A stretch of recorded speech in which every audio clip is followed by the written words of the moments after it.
সারিবদ্ধভাবে ধান লাগানোর সুবিধা হচ্ছে আলাদা। হ্যাঁ, সবাইকে শুভেচ্ছা, আসসালামু আলাইকুম। এখন আমি বর্তমান আছি হচ্ছে একটা ধান খেতে। আজকে আসার উদ্দেশ্য হচ্ছে আমরা আমাদের এই ধান যে লাগানোর পদ্ধতি, এই পদ্ধতি কি পদ্ধতিতে আমরা ধান লাগাইতে পারি, পাশাপাশি আমাদের যে এই যে ঐতিহ্যটা, এই যে আমরা ধান করি, ধান চাষ করি।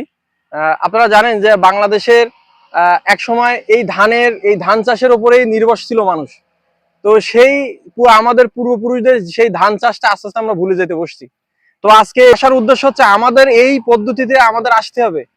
গ্রামে আমাদেরকে ধানের সাথে মিশতে হবে, এই যে মাটির সাথে মিশতে হবে। তা না হলে কিন্তু আমরা আসলে বুঝতে পারবো না যে কৃষকরা কত কষ্ট করে, কঠিন পরিশ্রম করে। আপনারা জানেন বাংলাদেশে কিন্তু কৃষি প্রধান দেশ, সেই কৃষি কিন্তু আস্তে আস্তে মানুষ হারাই ফেলতেছে। তো এই হারাই ফেলার কারণে কিন্তু আমাদের যে প্রজন্মগুলো আসতেছে, সেই প্রজন্মগুলো বুঝতেছে না যে এই যে ধান চাষ, এই যে মাটির সাথে মিশে থাকা, আমার পায়াটা লাগার কারণে মাটির সাথে আমার ভেতরে একটা অনুভূতি হচ্ছে, সেটা কিন্তু মানুষ ভুলতে বসছে।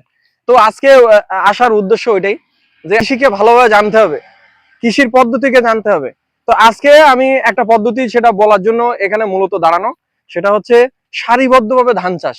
সারিবদ্ধভাবে ধান চাষের কিছু উপকারিতা আছে, যেমন হচ্ছে এটা কিন্তু প্রচুর পরিমাণে সার কম লাগে, তারপরে আলো বাতাস যাতায়াত করতে পারে, তারপরে হচ্ছে বিভিন্ন রকম যে পানি সেচ, এটা কিন্তু সুবিধা হয়, তারপর পোকামাকড়ের উপদ্রব কিন্তু কম হয়।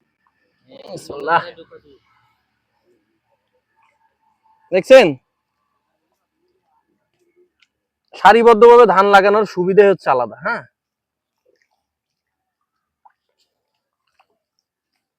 একসাথে 4টা 5টা করে ধান দিয়ে দিতে হবে।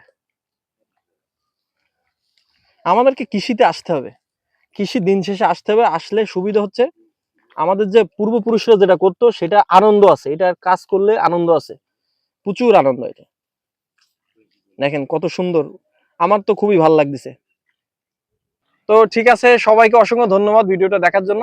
আসসালামু আলাইকুম।